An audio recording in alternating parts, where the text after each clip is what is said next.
Hello दोस्तों, solution by PJ में आप सबका स्वागत है। कैसे हैं आप सब। आज एक बार फिर से बिहार शिक्षक भर्ती 2024 के लिए रेगुलर सेशन लेके आ गए हैं। और चैनल क्या है हमारा, तो सॉल्यूशन बाय पीजे, जिसको क्या करना है, आप लोगों को सब्सक्राइब कर लेना है। चलिए बढ़ेंगे आज के प्रश्नों की ओर और देखेंगे हमारा पहला प्रश्न क्या है। निम्न महापुरुषों में से कौन भारतीय जागृति का जनक कहलाता है। तो भारतीय जागृति का जनक जो कहलाता है वो हो जाएगा राजा राम मोहन राय। तो ऑप्शन नंबर बी हो गया इसका राइट आंसर। वहीं बात करें अगर राजा राम मोहन राय को, तो इनको क्या कहा जाता है, आधुनिक भारत का पिता भी कहा जाता है। और ये सवाल भी पूछा जाता है कि आधुनिक भारत का पिता किसे कहा जाता है, या फिर भारतीय जागृति का जनक किसे कहा जाता है। और क्या पूछा जाता है, नव प्रभात का तारा, नव प्रभात का तारा भी किन्हें कहा जाता है, तो ये राजा राम मोहन राय को ही कहा जाता है। और क्या प्रश्न बन सकते हैं, तो अगर आपसे पूछे कि राजा राम मोहन राय को राजा की उपाधि किसने प्रदान की थी, और ये प्रश्न बनता है, तो राजा की उपाधि जो प्रदान की थी किसने, मुगल बादशाह अकबर द्वितीय के द्वारा। तो ये एक पॉइंट इसमें ऐड ऑन करेंगे। वहीं आगे बढ़ेंगे तो पूछा जाता है कुछ संस्था जिसका स्थापना वर्ष जो कि राजा राम मोहन राय द्वारा ही किया गया है। तो जैसे में कौन सा संस्था, तो आत्मीय सभा, आत्मीय सभा का संस्थापक कौन हो जाएंगे, तो राजा राम मोहन राय ही हो जाएंगे। वहीं बात करें आत्मीय सभा की स्थापना कब हुई थी, तो 1815। तो इसका वर्ष भी आपको ध्यान रख लेना है। आगे बढ़ेंगे, पूछा जाता है ब्रह्म समाज के संस्थापक या स्थापना किसने किया था, तो ये भी क्या था, राजा राम मोहन राय ने ही। कब किया था, तो 1828 में। और ये इनसे जो भी महत्वपूर्ण पॉइंट बनते हैं वो आपको बताया जा रहा है। वहीं बात करें और क्या पूछा जाता है, वेदांत कॉलेज, तो वेदांत कॉलेज का स्थापना किसने किया था, तो राजा राम मोहन राय ने ही किया था। कब किया था, तो 1825 में किया था। तो ये सब छोटा छोटा पॉइंट है, लेकिन आपको क्या करना है, ध्यान रख लेना है। बढ़ जाएंगे अगले प्रश्न की ओर, जो कि है हमारा दूसरा नंबर प्रश्न। किस वायसराय के कार्यकाल में देसी भाषा या वर्नाक्यूलर प्रेस अधिनियम लागू किया गया था, ये पूछा गया। और ये प्रश्न ऐसा है जो कि हर एग्जाम में रिपीट होते रहता है। तो ये हुआ था लॉर्ड लिटन का शासनकाल में। तो ऑप्शन नंबर सी होगा इसका राइट आंसर।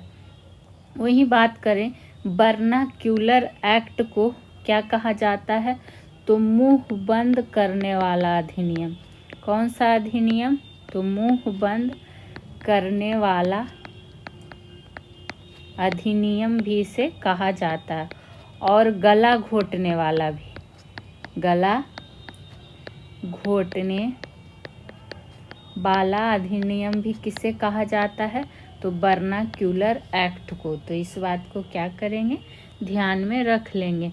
वहीं बात करें कि इस अधिनियम के अनुसार जिला दंड नायक को स्थानीय सरकार की आज्ञा से किसी भारतीय भाषा के समाचार पत्र को आज्ञा देने का आदेश दे दिया कि वे बंधन पत्र पर क्या करेंगे, हस्ताक्षर करेंगे। तो ये सब आपको बस ये बहुत बार पूछा गया है, तो इस प्रश्न को ध्यान रखना है और इसका आंसर भी ध्यान रखना है। वहीं बात करें कि इसमें और क्या पॉइंट ऐड कर सकते हैं, तो इसमें अगर बात करें तो ये क्या लिख सकते हैं कि वर्नाक्यूलर एक्ट द्वारा, इसी एक्ट के द्वारा क्या हुआ, सोम प्रकाश भारत मिहिर हो गया, ढाका प्रकाश, ये सब नाम ध्यान रखिएगा, ढाका प्रकाश आदि समाचार पत्रों के समाचार पत्रों के विरुद्ध मामला दर्ज किया गया, के विरुद्ध मामला दर्ज किया गया। तो ये नाम पूछ सकता है कि किस किस समाचार पत्र के विरुद्ध। आएंगे तीसरे नंबर प्रश्न की ओर। निम्नलिखित नेताओं में से कौन सा स्वदेशी के समर्थक थे? किसका पूछा गया है? स्वदेशी का। तो इसमें जो समर्थक थे कौन कौन थे? अरविंद घोष, फिरोज शाह मेहता, दादा भाई नौरोजी, यानी कि उपरोक्त में से एक से अधिक। अब प्रश्न और क्या पूछ लिया जाता है? स्वदेशी की जब बात आई है तो पूछा जाता है कि इस शब्द का, यानी कि स्वदेशी शब्द का, इस शब्द का सर्वप्रथम प्रयोग किसके द्वारा किया गया था?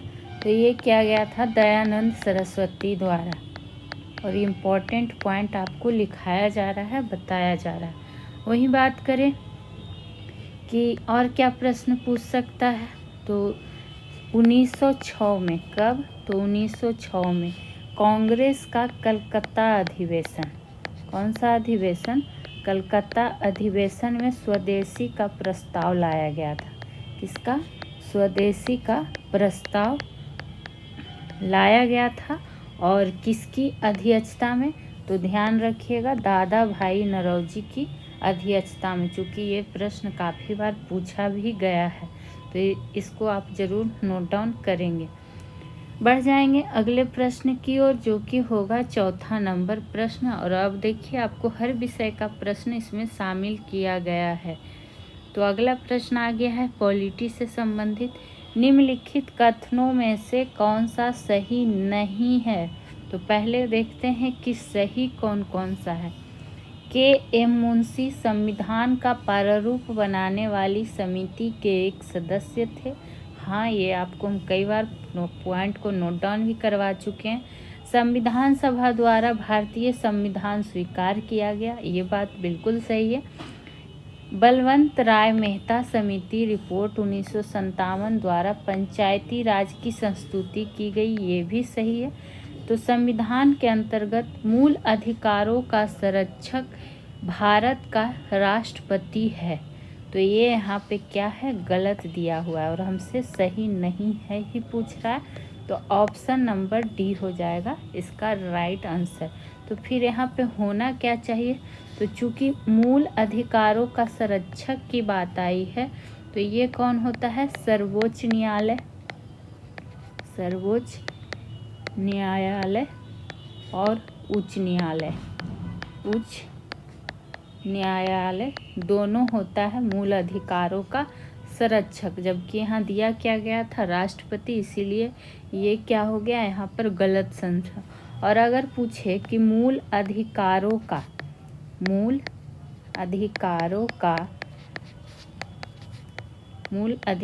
का संरक्षक अंतिम रूप से शब्द को समझना है, कथन को, कि क्या पूछा जा रहा है प्रश्न। तो अंतिम रूप से कौन है? तब हो जाएगा उच्चतम न्यायालय। उच्चतम न्यायालय है, ये एक पॉइंट इसमें ऐड कर सकते हैं। बाकी रही संविधान की बात, तो आप लोग को बहुत बार पॉइंट वाइज डिस्कशन अच्छे से कराया गया है। आएंगे 5वें नंबर प्रश्न की ओर। और अगर आप बिहार शिक्षक भर्ती की तैयारी करना चाहते हैं तो जीके जीएस के महत्वपूर्ण प्रश्नों का कलेक्शन यहाँ पे लाया जाता है और उसका सॉल्यूशन दिया जाता है। तो आप लोग सॉल्यूशन बाय पीजे चैनल को सब्सक्राइब कर लें और वीडियो को जितना हो सके शेयर करें, और वीडियो अच्छा लगे तो लाइक ज़रूर करें। संपूर्ण राष्ट्रगान का गायन काल है, यानी कि समय पूछा जा रहा है, तो ये कितना सेकेंड होता है? 52 सेकेंड। तो ऑप्शन नंबर सी होगा इसका राइट आंसर। लेकिन अगर यही आपसे पूछ दे कि ये तो संपूर्ण राष्ट्रगान का पूछा गया है, एक पूछा जाता है कि राष्ट्रगान को संक्षिप्त अवधि में गाने में लगा समय कितना होता है, ये भी पूछा जाता है। तो जब संक्षिप्त अवधि में गायन काल पूछेगा तब हो जाएगा 20 सेकेंड। कितना सेकेंड? 20 सेकेंड। तो इसको भी आपको क्या करना है, रख लेना है और नोट डाउन करते हुए चलना। वही बात करें इसमें और क्या पॉइंट ऐड ऑन कर सकते हैं, तो राष्ट्रगान को सर्वप्रथम ये पूछा जाता है प्रश्न कि राष्ट्रगान को सर्वप्रथम किस अधिवेशन में गाया गया था।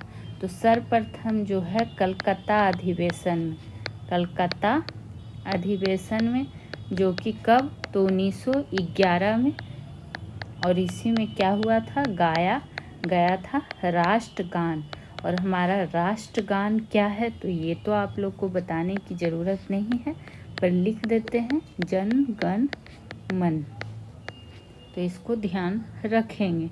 वहीं बात करें कि रविंद्रनाथ टैगोर के द्वारा भारत और बांग्लादेश का राष्ट्रगान लिखा गया है, और ये पॉइंट आपको पहले से भी पता होगा।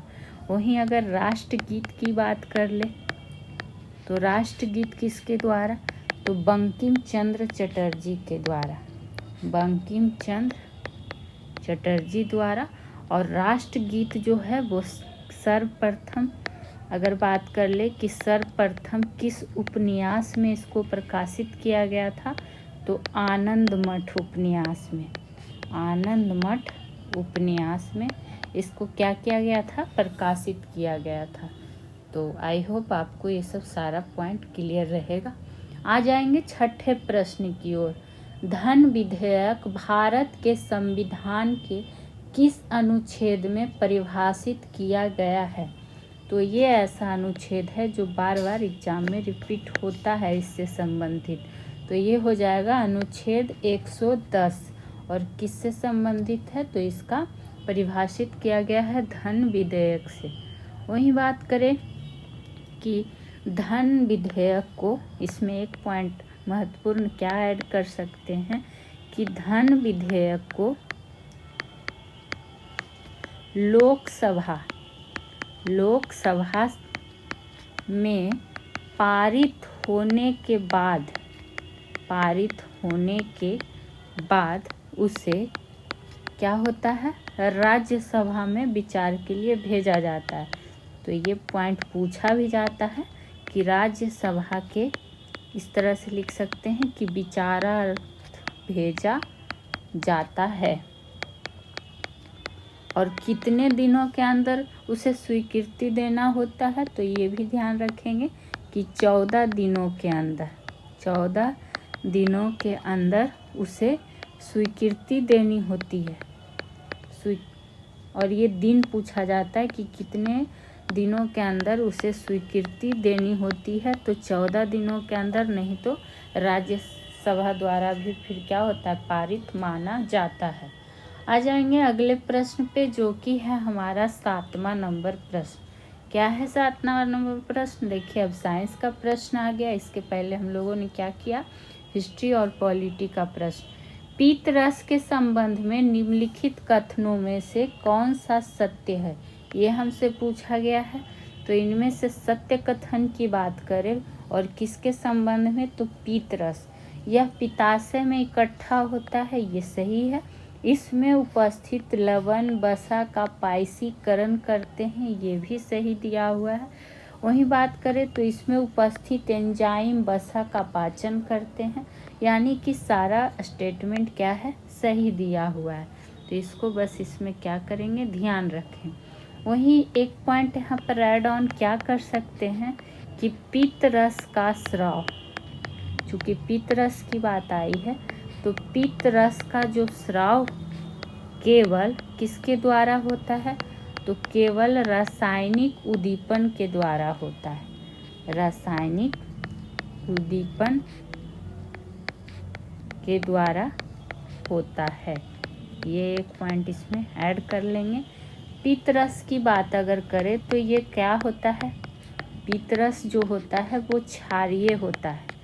तो ये भी पूछ सकता है कि अम्लीय होता है या क्षारीय होता है, तो क्षारीय होता है। और ये बैक्टीरिया आदि को क्या करता है, नष्ट करता है। और ये सब जो ये स्टेटमेंट दिया हुआ है, इन सबको ध्यान में रख लेना है। आ जाएंगे अगले प्रश्न की ओर। निम्नलिखित में से कौन रक्त के संचालन में मदद करता है? तो रक्त का संचालन में जो मदद करता है वो हो जाएगा इनमें से लिम्फोसाइट, ऑप्शन नंबर ए। वहीं बात करें तो लिम्फोसाइट और क्या करता है? तो एंटीबॉडीज को बनाता है। किसको बनाता है? एंटीबॉडीज, जिसको क्या कहता है, हिंदी में क्या बोल सकते हैं? प्रतिरक्षी। प्रतिरक्षियों कह सकते हैं कि प्रतिरक्षियों को बनाता है और क्या करता है? उनकी वृद्धि को उत्तेजित करता है। उनकी वृद्धि को उत्तेजित करता है कौन? तो लिम्फोसाइट। और आप ही लोग के लिए पॉइंट वाइज लिखा जाता है, जो कि काफ़ी महत्वपूर्ण बिंदु होते हैं और यहाँ से ही प्रश्न आपको एग्जाम में दिखेंगे, जो पॉइंट आपको नोट डाउन कराए जाते हैं। तो आप लोग नोट डाउन अपना करिएगा ज़रूर, रिवीजन में आप ही को आसानी होगा। वहीं अगर मोनोसाइट की बात हम करें तो मोनोसाइट क्या करता है कि शरीर में भ्रमण करते हुए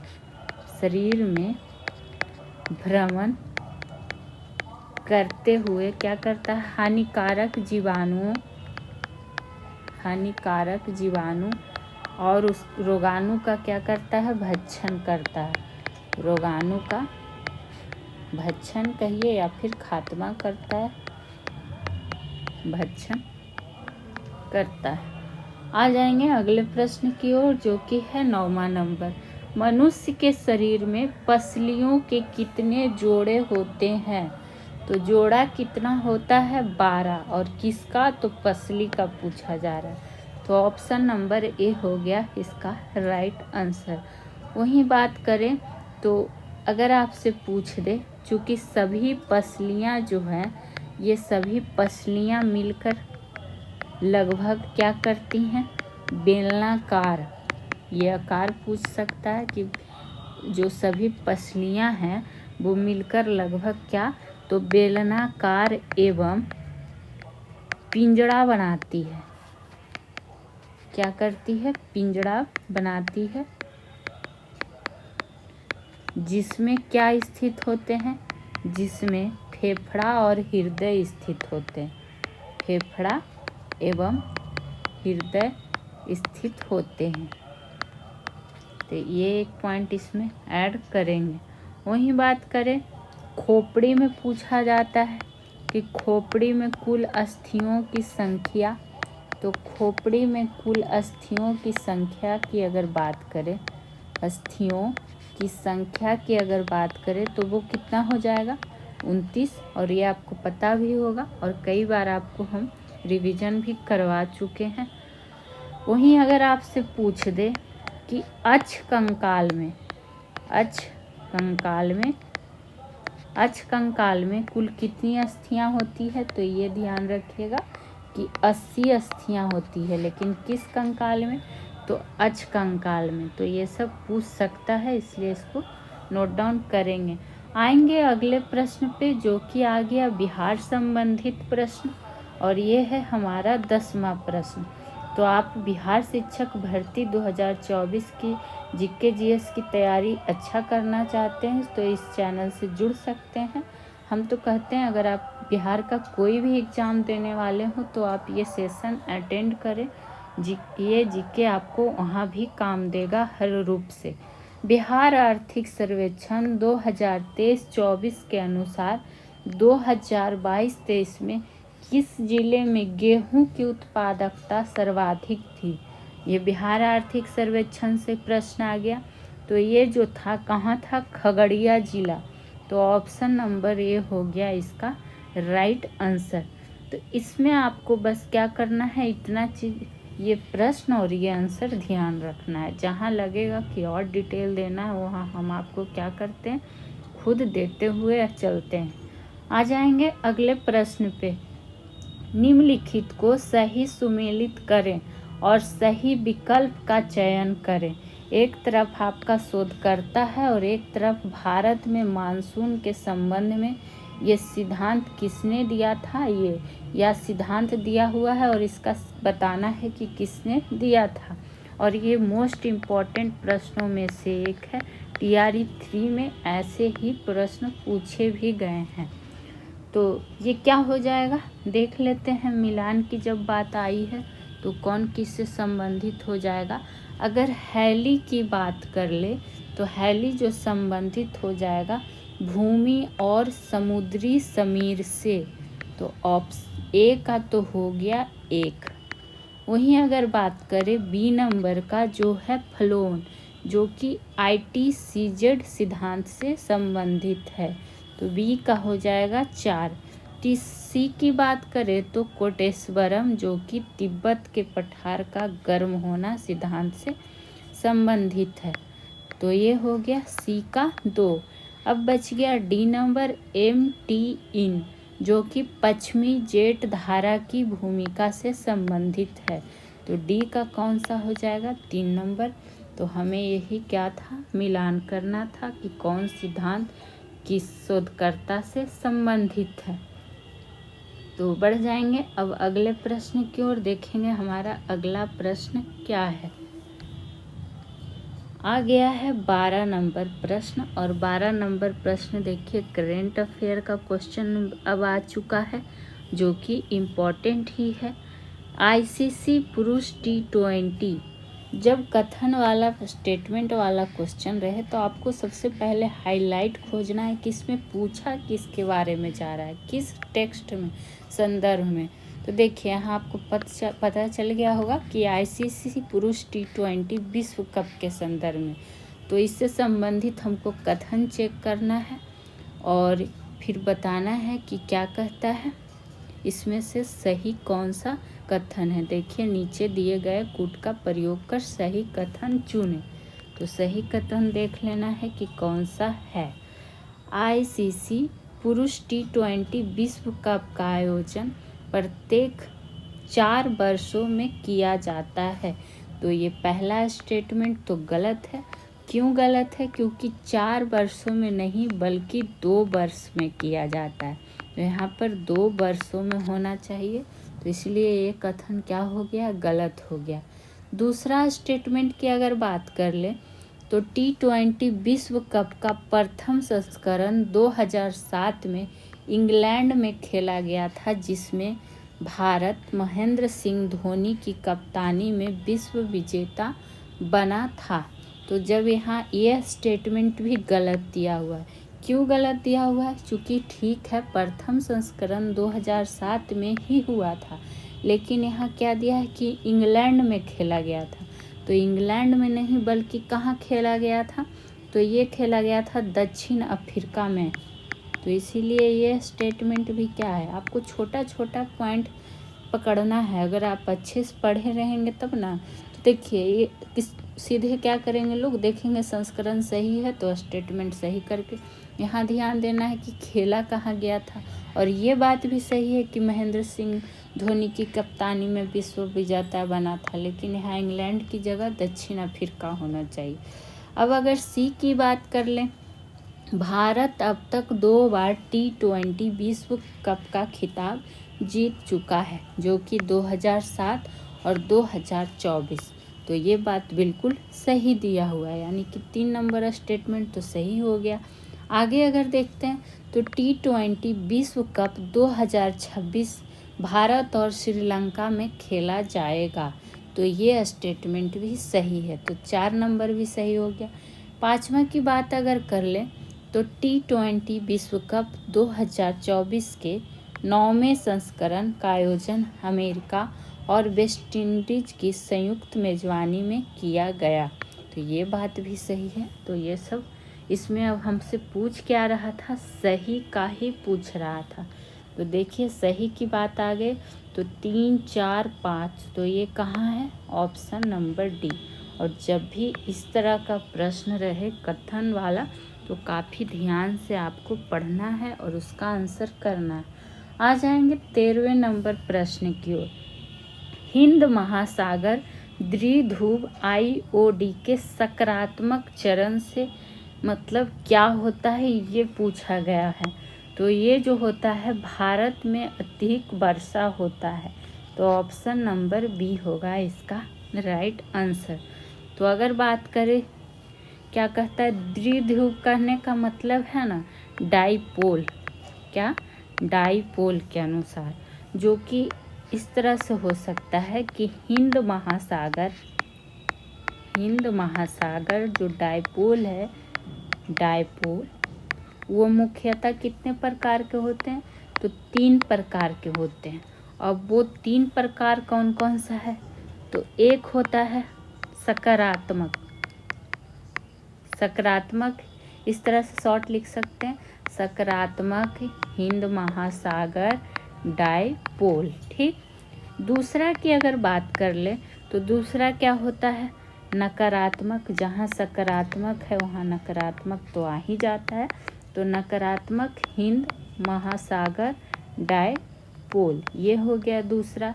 तीसरा की अगर बात करें तो सकारात्मक भी आ गया, नकारात्मक भी। अब एक कौन आएगा, तटस्थ।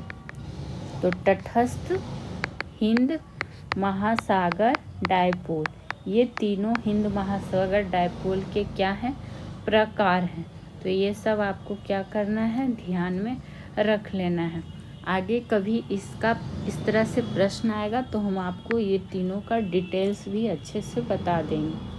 बात करें अगर 14 नंबर की, क्या पूछा गया है, युबाला का निर्माण किस कर्ता द्वारा किया गया है, ये हमसे पूछा गया है। कर्ता का नाम पूछा, किस कर्ता द्वारा किया गया और वो भी किसका, तो युबाला का निर्माण। तो युबाला के निर्माण की बात करें तो ये इनमें से जो हो जाएगा, पानी के द्वारा किया जाता है।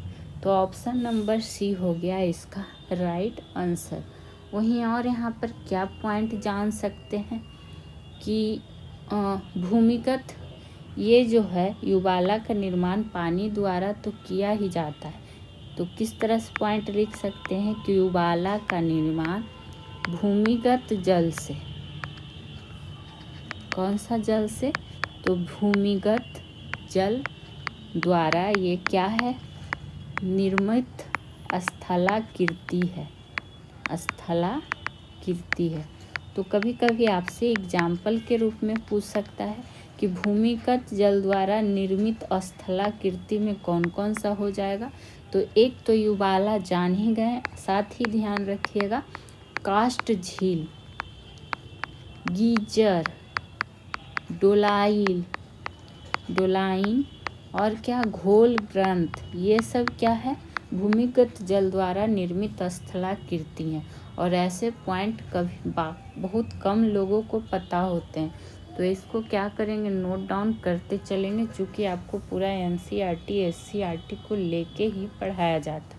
अगर वही पूछ दे कि हिमनद द्वारा निर्मित स्थलाकृति कौन कौन सा है, तो उसमें आप ध्यान रखेंगे नूनाटक, हॉर्न हो गया, फियोर्ड हो गया, ये सब किसके द्वारा निर्मित स्थलाकृति हैं, तो हिमनद के द्वारा। एक और इसमें ध्यान रख सकते हैं ड्रमलिन, जो कि काफ़ी बार पूछा भी गया है। अगर पवन द्वारा कह दे तो कि पवन द्वारा निर्मित स्थलाकृति, तो उसमें हो जाता है लोएस, यारडंग और क्या जुइगेन, ये सब पवन द्वारा निर्मित स्थलाकृति है और काफ़ी इम्पोर्टेंट प्रश्न है। आगे बढ़ेंगे 15 नंबर की ओर। 15 नंबर पे आ जाते हैं, क्या पूछा गया है, मोड भैट का संबंध किससे है, ये हमसे पूछा गया। तो इसको बस ये ध्यान रखिएगा कि मूल्य वर्धित कर जैसे क्या है, भैट से है, यानी कि इसका क्वेश्चन में ही आंसर छिपा हुआ है। मोड भैट किससे है, तो भैट से है, यानी कि मूल्य वर्धित कर का संबंध है इससे, जो कि संशोधित मूल्य है। ये संशोधित मूल्य कर का संबंध है। ठीक, तो इसमें बस इतना ध्यान रखिए। आएंगे 16 नंबर की, भारत ने किस वर्ष तक क्षय रोग को समाप्त करने की घोषणा की है। तो क्षय रोग को क्या कहा जाता है, तपेदिक भी कहा जाता है, टीबी भी कहा जाता है। तो ये सब क्या है, यक्ष्मा भी कहा जाता है। तो क्या पता नाम ही पूछ दे, तो ये भी ध्यान रखना। और इसको भारत ने 2025 तक क्या किया है, समाप्त करने का घोषणा किया है। तो ये आप इसमें ध्यान रखेंगे। आ जाएंगे अगले प्रश्न की ओर। हाँ, अगर वही तपेदिक की बात आई है तो साइंस में आपसे एक प्रश्न पूछा जाता है। वो प्रश्न क्या पूछा जाता है कि ये पहली बात कि टीबी किसके द्वारा होता है। अभी हम आपको बोले कि टीबी किसके द्वारा होता है, जो कि पूछा जाता है, यानी कि क्षय रोग। तो क्षय रोग जो होता है ये जीवाणु से होने वाला रोग है। पहली बात तो ये हो गया कि किससे होने वाला, जीवाणु से। या फिर इसको देखिए, हाँ तपेदिक तो बोल ही दिए थे कि तपेदिक भी कहा जाता है। किस जीवाणु के कारण होता है ये नाम पूछा जाता है। तो माइक्रोबैक्टीरियम ट्यूबरक्लोसिस, जो कि साइंस वाला जो हम पेपर आपको कराते रहते हैं तो उसमें भी आपको हम कई बार बता चुके हैं, लिखा चुके। तो इस जीवाणु का नाम भी आपको ध्यान रख लेना है। अब आएंगे प्रश्न नंबर 17 की ओर। अकबरनामा, जिससे बिहार के इतिहास के संबंध में जानकारी मिलती है, इसके रचयिता कौन हैं। तो अकबरनामा के बिहार के इतिहास में संबंधित जानकारी जो मिलती है, इसके रचयिता हैं अबुल फजल। और ये बहुत सारे एग्जामों में मोस्ट इम्पॉर्टेंट प्रश्न है जो पूछा जाता है, रिपीट होते रहता है। वही बात करें कि ये 3 खंडों में लिखी गई है। तो अगर आपसे पूछे कि कितने खंडों में लिखी गई है, तो 3 खंडों में लिखी गई है। क्या, अकबरनामा। और ये अकबर के शासन काल की क्या करता है, महत्वपूर्ण जानकारी भी इसमें देता है। वही बात करें, अबुल फजल ने अमेरिका का खोज का भी उल्लेख किया है। अमेरिका की खोज का उल्लेख भी किया है, ये एक चीज़ हो गया। आईने अकबरी किसके द्वारा लिखित पुस्तक है। तो आईने अकबरी भी तो किसके द्वारा है, अबुल फजल के द्वारा ही है। तो ये एक बात हो गया। और इसको क्या करना है आपको, इसमें जो आईने अकबरी में है ये क्या मिलता है विशेष रूप से जानकारी, तो मुग़ल प्रशासन के बारे में, मुग़ल प्रशासन के बारे में। हर एक छोटा से छोटा पॉइंट जो इम्पोर्टेंट है एग्ज़ाम के लिए वो हम आपको बताने की पूरी कोशिश करते हैं, ताकि आपकी जो जीके जीएस की तैयारी है वो सही से हो जाए और आप एग्ज़ाम में अच्छे स्कोर कर सकें। बात करेंगे अगर अगले प्रश्न की ओर, जो कि क्या हो जाएगा हमारा अगला प्रश्न, देख लेते हैं क्या है। जैविक जगत, कौन सा जगत, तो जैविक जगत में होने वाले कार्य गुण पद्धति के अध्ययन के इस ज्ञान को मशीनी जगत में उपयोग करने को क्या कहते हैं। तो इसको कहते हैं बायोमैकेनिक्स। मशीन से ध्यान रखिएगा, मैकेनिक्स। तो ऑप्शन नंबर ये हो जाएगा बायोमैकेनिक्स। यहाँ थोड़ा सा कन्फ्यूजन क्रिएट कर सकता है क्योंकि ऑप्शन काफ़ी क्लोज, एक है बायोनोमिक्स और एक है बायोमैकेनिक्स। तो मैकेनिक्स ध्यान रखिएगा चूँकि ये मशीन जगत से ही संबंधित हो जाता है। वहीं बात करें कि और क्या इसमें जानकारी जान सकते हैं, यहाँ एक है बायोमेट्री। तो बायोमेट्री में क्या होता है अध्ययन, तो बायोमेट्री की अगर बात करें तो अगर आपसे पूछे कि गणित एवं सांख्यिकी की तकनीकी द्वारा जीव विज्ञान का अध्ययन क्या कहलाता है, तो बायोमेट्री कहलाता है। ये एक पॉइंट इसमें आप ऐड ऑन कर सकते हैं। आ जाएंगे अब अगले प्रश्न की ओर। और अगले प्रश्नों पे जाने से पहले आप लोग को बता दें कि सॉल्यूशन बाय पीजे चैनल को आपको क्या कर लेना है, सब्सक्राइब कर लेना है, बेल आइकन पे भी क्लिक कर लेना है ताकि आपको आने वाली नोटिफिकेशन मिल जाए। आप लोग टेलीग्राम ग्रुप से भी जुड़ सकते हैं, वहाँ पे आपको PDF प्रोवाइड किया जाता है। इसका लिंक आपको डिस्क्रिप्शन में मिल जाएगा और इसका PDF के साथ साथ आपको वहाँ भी क्यूज भी कराया जाएगा, तो आप लोग यहाँ भी जुड़ सकते हैं। और जितना हो सके वीडियो को आप शेयर करें, लाइक करें, कमेंट करें, अपना सुझाव दें, अपनी प्रतिक्रिया दें। आपका कोई प्रश्न हो तो प्रश्न कर सकते हैं आप लोग से यही। और हाँ, जो भी BPSC TRE 4 के लिए लगे हुए हैं वो इस सेशन को GK GS के लिए जुड़ सकते हैं, क्योंकि आपको ये BPSC पैटर्न पे ही बिल्कुल कराया जा रहा है। जो भी BPSC अभी 17वीं देने वाले हैं उनको भी ये प्रश्न काम देगा। तो आप लोग बिहार का अगर किसी भी एग्ज़ाम की तैयारी कर रहे होंगे तो वो इस चैनल से जुड़ सकते हैं। और अभी BPSC TRE 4.0 वाले तो बिल्कुल जुड़े, उनको यहाँ से क्वेश्चन दिखेगा ही दिखेगा। जो आपको ये पॉइंट वाइज हम डिस्कशन कराते हैं, प्रश्न आपको वहीं से दिखेंगे। आपको टॉपिक वाइज पढ़ना है तो आप टॉपिक वाइज भी सेशन कराया हुआ है, देख सकते हैं। सब्जेक्ट वाइज पढ़ना है तो सब्जेक्ट वाइज भी देख सकते हैं। तो ये छोटी सी जानकारी थी जो आपको देना था। तो आई होप आप लोग क्या करेंगे, सपोर्ट करेंगे। आ जाएंगे 19वें नंबर प्रश्न की ओर, जो कि क्या है, सहतूत साल बनाई जाती है, किससे बनाई जाती है? ये बनाई जाती है चीरू के बालों से। तो यह ध्यान रखिएगा कि चीरू का बाल से क्या बनाया जाता है, सहतूत साल। वही बात करें कि चीरू की जब बात आई है तो चीरू है जो क्या होता है, तिब्बत और कश्मीर की पहाड़ियों में, इसमें ये पॉइंट ऐड कर सकते हैं कि कश्मीर की पहाड़ी में बहुत ऊंचाई पर ये क्या है, एक हिरन का किस्म होता है, एक हिरन का किस्म होता है। और इसी का बालों से सहतूत साल बनाया जाता है। वहीं बात करें, एक पॉइंट इसमें और ऐड ऑन कर सकते हैं आप कि सहतूत को वानस्पतिक रूप से, किस रूप से, तो वानस्पतिक रूप से अगर कहे तो मोरस अल्वा के नाम से जाना जाता है। कौन से नाम से? तो मोरस अल्वा के नाम से भी जाना जाता है। किसको? सहतूत का। एक पॉइंट है।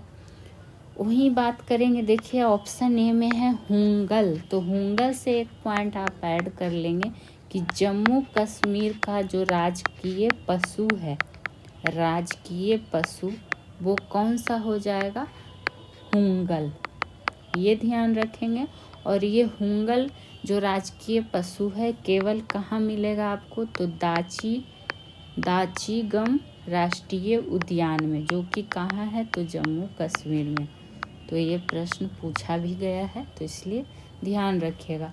यहाँ बात करें बी नंबर चिंकारा का, तो चिंकारा का जो उपयोग होता है वो राजस्थान में होता है। कहाँ होता है, तो राजस्थान में होता है, मुख्यतः मांस के लिए। किसके लिए, तो मांस के लिए। आ जाएंगे आज के अंतिम प्रश्न की ओर। मानव जीनोम का अनुक्रमण सफलतापूर्वक कब किया गया था, वर्ष हमें बताना है।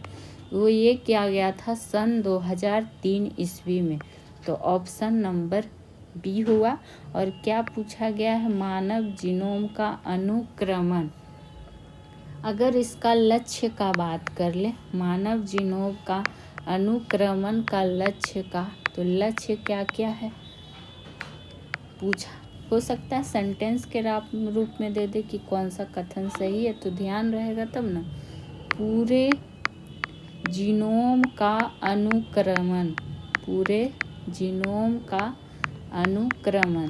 दूसरा पॉइंट इसमें क्या ऐड कर सकते हैं कि संपूर्ण, इस तरह से लिख सकते हैं क्या, कि डेटा विश्लेषण का अनुकूलन, डेटा विश्लेषण का अनुकूलन। अब जीनोम, अगर आप लोग को कन्फ्यूजन हो रहा है कि जीनोम क्या, तो जीनोम की अगर बात कर ले तो जीनोम क्या, कि किसी अगुणित कोशिका में पाए जाने वाले संपूर्ण डीएनए को क्या कहा जाता है? जीनोम कहा जाता है। तो ये इसमें ऐड कर लेंगे। तो आज का सेशन कैसा लगा बताएंगे आप लोग ज़रूर। फिर मिलेंगे नेक्स्ट वीडियो में। Thank you.